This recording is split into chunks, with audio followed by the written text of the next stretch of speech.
Você sabia que o Brasil é um dos principais produtores de cacau do mundo?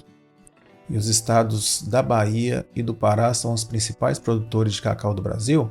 Pois é, vamos apresentar aqui os resultados parciais de um trabalho que envolve também a inclusão dessa cultura no estado de Minas Gerais, sobretudo aqui na região norte do estado, área tradicionalmente produtora de fruticultura nos perímetros irrigados.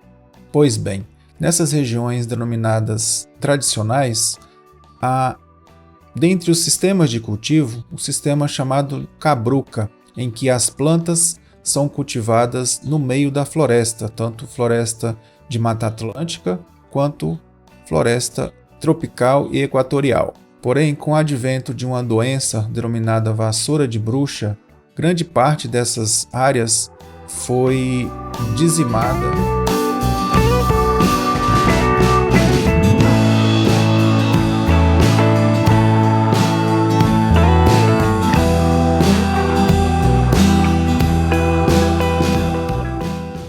Por isso, tem se buscado o cultivo em regiões ditas não tradicionais, dentre as quais o semiárido norte mineiro.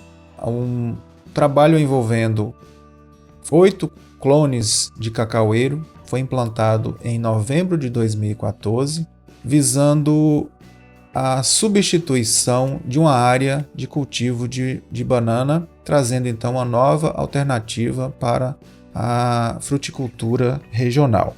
Inicialmente, esses clones foram plantados dentro de um bananal, com um sistema de microaspersão, e posteriormente esse bananal foi retirado até que as plantas então passaram a ser cultivadas a pleno sol. Nesse sistema a pleno sol, foi então desenvolvido um balanço de água no solo a nível de parcelas experimentais, tanto envolvendo a faixa, a denominada faixa molhada pelos emissores, quanto as plantas localizadas fora dessa faixa, dita faixa molhada, com o intuito de verificar se essas plantas não cultivadas na faixa molhada poderiam sofrer interferência, devido à redução da umidade do solo nessa condição. Em cada uma das ditas unidades experimentais foi feito então o acompanhamento por meio de tensiômetros e monitoramento mensal da umidade do solo por meio de amostras de solo coletadas em cada uma dessas unidades em 3 profundidades, de modo que ao final de cada mês, durante o período experimental, era feito um balanço de água em cada uma dessas parcelas experimentais. E nesse balanço são contabilizadas entradas e saídas de água no volume de solo. Então, aqui para ilustrar esse volume de solo, as entradas correspondem à irrigação ou precipitação ou ascensão capilar dentro da profundidade chamada de profundidade efetiva do sistema radicular. E as saídas seria devido ao processo de evaporação da água no solo, na superfície do solo, e transpiração das plantas. Além disso, também perda por percolação.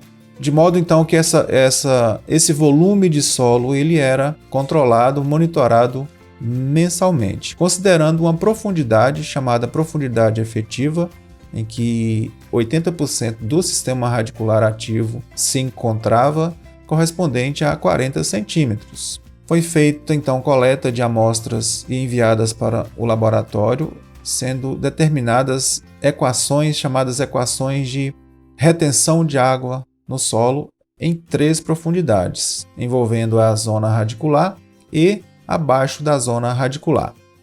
Ao mesmo tempo, foi feito um estudo em campo envolvendo condutividade, chamada condutividade hidráulica do solo, de forma que se obteve equações ajustadas por meio do método chamado perfil instantâneo. Por meio dessa função e com as leituras de tensiômetros, foram então definidos nesse intervalo mensal se havia entrada ou saída de água abaixo dos 40 centímetros, de modo a definir então se havia ascensão capilar ou percolação, sendo então debitado ou acrescido no balanço. Pode-se verificar que não houve diferença entre os clones para o coeficiente de cultura, bem como para a evapotranspiração da cultura. Da mesma forma, também não houve diferença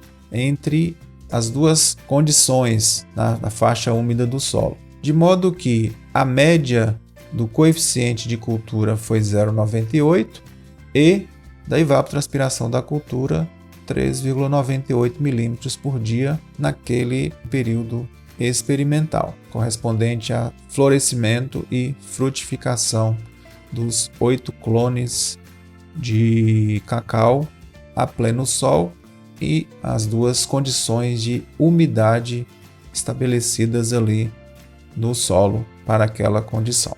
Com isso, concluímos que o coeficiente de cultura médio, bem como a evapotranspiração média dos clones de cacau estudados, corresponderam na fase de florescimento e frutificação a 0,98 e 3,98 milímetros por dia, respectivamente.